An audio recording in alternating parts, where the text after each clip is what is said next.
It was just an ordinary day at the mall until an old man sitting on a bench caught the eye of a young boy. The old man had a unique request for the boy that would change his life forever. The young boy named Alex was out shopping with his mother when he noticed a peculiar old man sitting alone on a bench.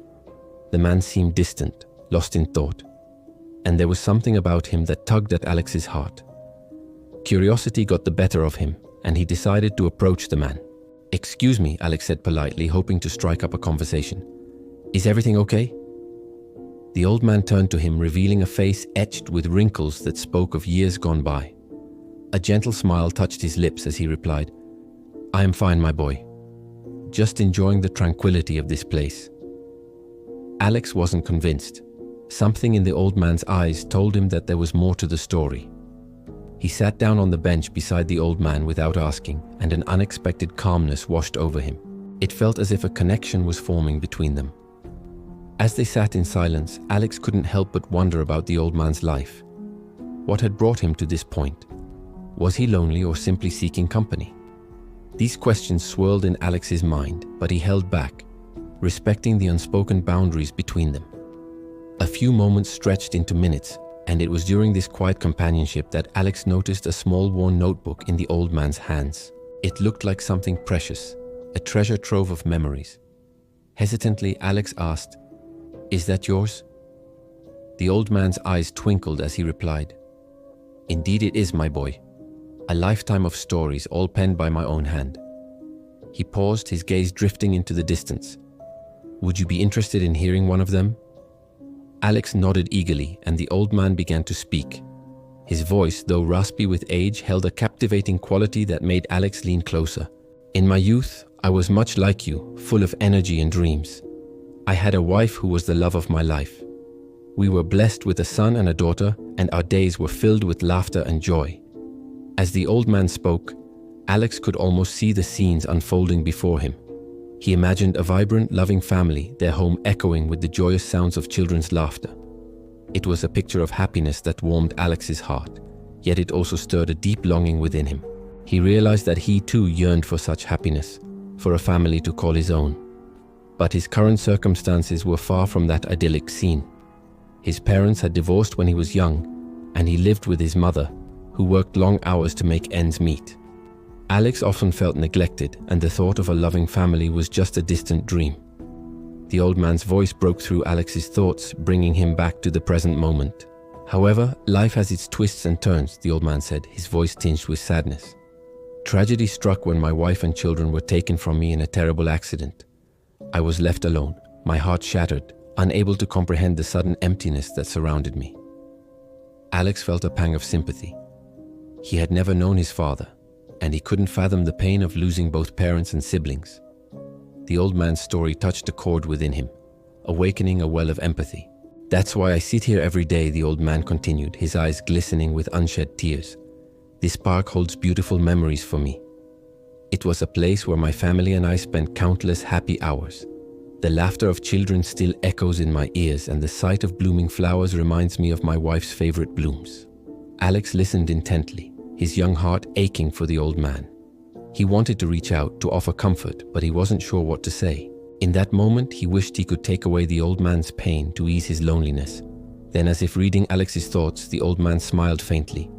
"Don't grieve for me, my boy," he said. "I am at peace. It is time for me to rest, to join my beloved family in that great beyond. It is not a sad farewell, but a joyous reunion." His words hung in the air, and Alex felt a lump forming in his throat. He realized that the old man was nearing the end of his earthly journey, and a sense of urgency filled him. "How can I help you?" Alex asked, his voice barely a whisper. The old man's eyes twinkled with gratitude. "You already have helped me, my boy, by being a kind and compassionate friend. But there is one more favor I'd like to ask." "Anything," Alex replied, his heart pounding. The old man reached into his pocket and pulled out a small faded photograph. He carefully placed it in Alex's hands, and Alex gasped. It was the old man's wife and children, their smiles as radiant as the sun.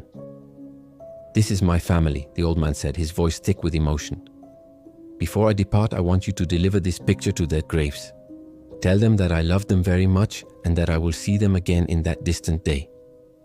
Alex looked at the picture, at the smiling faces, and he felt a deep sense of responsibility. He knew that this was not just a task, but a final gift of love from a devoted husband and father.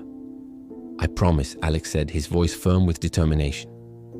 As the sun began its descent, casting long shadows across the park, Alex and the old man stood up. The old man placed a hand on Alex's shoulder, and his touch, though frail, was surprisingly strong. "You are a good boy, Alex," he said, his eyes filled with gratitude. "May God bless you always." And with that, the old man turned and walked away slowly. Alex watched him go, his heart heavy with emotion. He knew he would never forget this encounter, the old man's story, or the weight of his final request. Days turned into weeks, and Alex kept the old man's photograph close to him. He thought about the story, the love, the loss, and the quiet dignity with which the old man had faced his fate. One weekend, Alex decided to fulfill the old man's final request.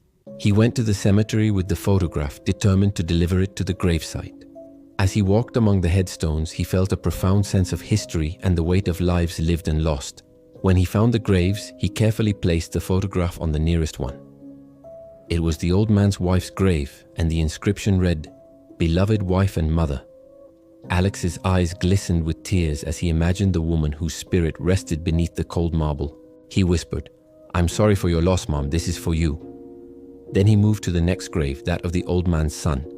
The inscription read, "A loving son." Alex repeated the words, "I'm sorry for your loss, this is for you." Finally, he came to the last grave, that of the daughter. The inscription read, "A beautiful daughter." As Alex placed the photograph on the grave, he whispered, "I'm sorry for your loss. This is for you." After fulfilling this final request, Alex felt a sense of closure. He had done everything he could for the old man, and that brought him a strange sense of calm. On his way back home, Alex couldn't stop thinking about the old man, his story, and the strength he had shown in the face of adversity. He realized that life was unpredictable and that one should cherish every moment. From that day forward, Alex's perspective on life shifted. He started appreciating the little things, the warmth of a smile, the sound of laughter, and the importance of human connection. He remembered the old man's words, "Life has its twists and turns," and he vowed to face whatever challenges came his way with courage and kindness.